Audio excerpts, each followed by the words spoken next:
Hello and welcome to Planetside 2.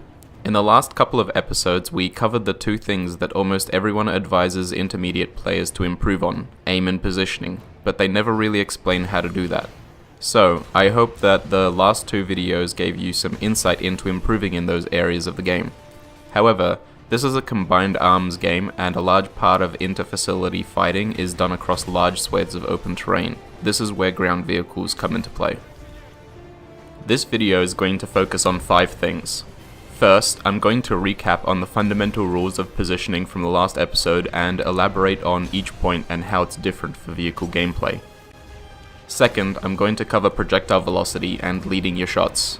Third, I'm going to cover directional armor and how it's different in Planetside 2 from other games. Fourth, I'm going to cover turret rotation speed and toggling your camera perspective. Lastly, once you finally get within infantry assault range of the next facility, I'm going to touch on how to find a good Sundre location to deploy at.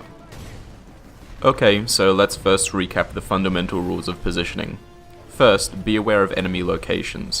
When it comes to vehicle play, the distances you'll be fighting at are much larger than infantry combat, and so the first thing that you'll want to do is zoom out your minimap. If the minimap becomes too cluttered for you to clearly see what's going on, you can also expand your minimap by pressing H by default. One thing I didn't mention in my infantry positioning video is don't solely rely on your minimap for information on enemy locations. Yes, the minimap is incredibly helpful, but keep your eyes and ears open because there are a ton of enemies that aren't spotted or have stealth upgrades on the battlefield. Second, try to always position yourself in cover. Now, cover is a little different for vehicles than it is for infantry in 2 ways. First, infantry want to be peeking around cover, but vehicles want to be peeking over cover. This is called the hull down position, and the idea is you want to hide the majority of your vehicle behind cover and only expose your turret as a potential target. Assuming you've flanked your enemy, you can easily shell their position while they'll be having trouble trying to hit you.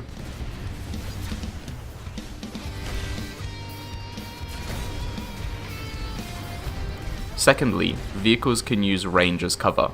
What the hell does that mean? Well, I'll explain further in the next section where I'll talk about projectile velocity.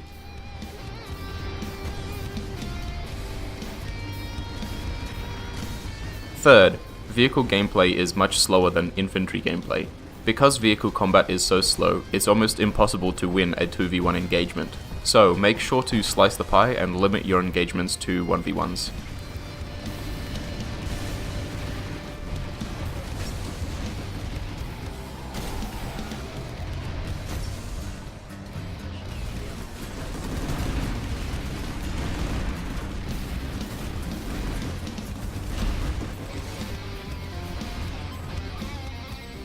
I got a lot of comments on my last video that I didn't adequately explain slicing the pie, so here I am in VR training to demonstrate slicing the pie. You can see that as I'm moving around this pillar that I'm using as cover, I'm trying to only expose myself to a single enemy at a time because I don't know how many enemies are around this pillar. If I rounded this corner quickly, I would expose myself to all 5 enemies at once and probably die as a result. Here's a video of slicing the pie in practice. Notice that I'm trying to limit the number of enemies that can see me at any given moment by using the pillar to block line of sight of any enemies I didn't want to engage.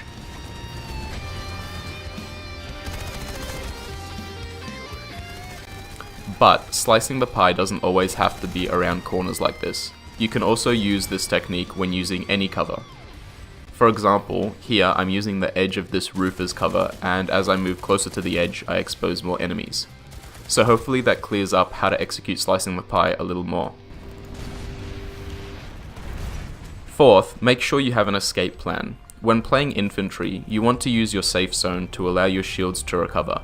For vehicles, you want to retreat to your safe zone and hop out to repair your vehicle. Remember, only the engineer class has a repair tool, and so if you want to do well while playing in ground vehicles, you're always going to want to be using the engineer. Fifth, don't get tunnel vision. Remember, if you get greedy pursuing a kill, you're just going to expose yourself to enemy fire and get killed yourself. This is even more important when playing vehicles because every time you die, it costs you resources to spawn another vehicle. So, staying alive should always take precedent over getting kills.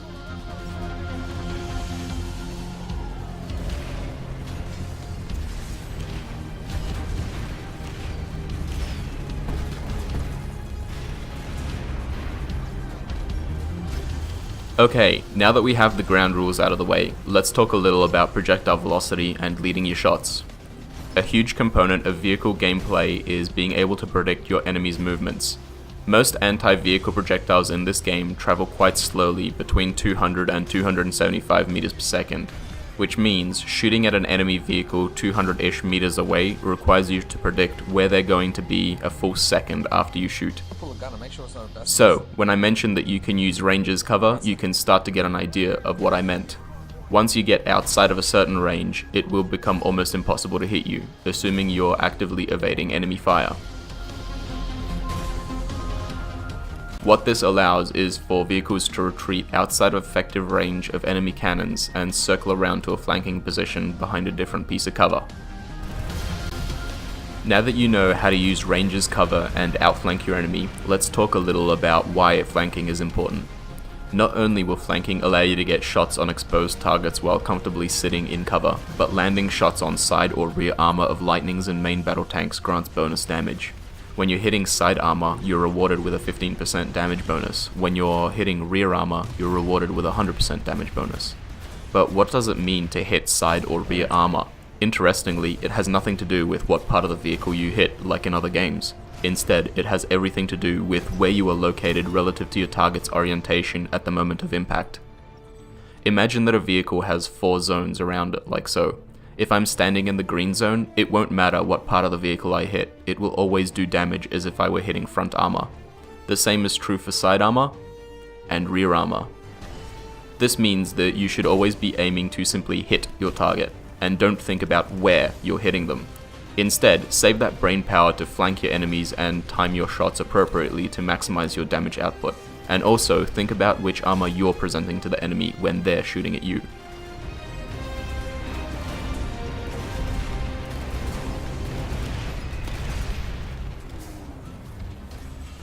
Now that you know how to flank and use cover to exploit your enemy's weaknesses, let's talk a little about abusing the third-person camera for 2 reasons. First, when you're not shooting at anything, you almost always want to be in third person because it gives you a much higher perspective than first person. This allows you to keep track of enemy locations without giving away your location. For example, here I can use my third person camera to peek over this ridge and see if it's safe to expose my tank and start shooting.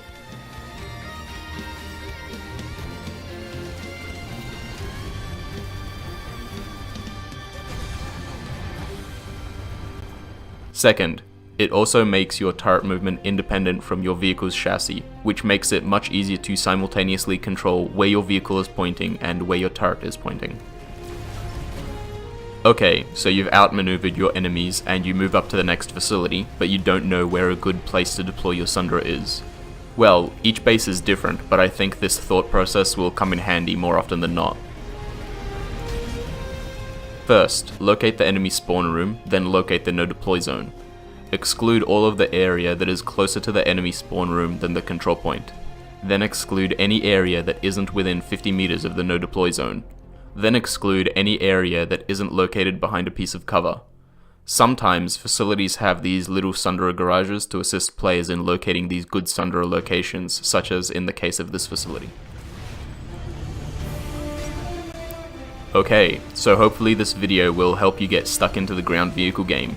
These tips can be useful for any vehicle with any loadout, that is, unless you're a pilot. To find out how all of these concepts influence a pilot, you'll have to watch my next video where I'll be covering air vehicles.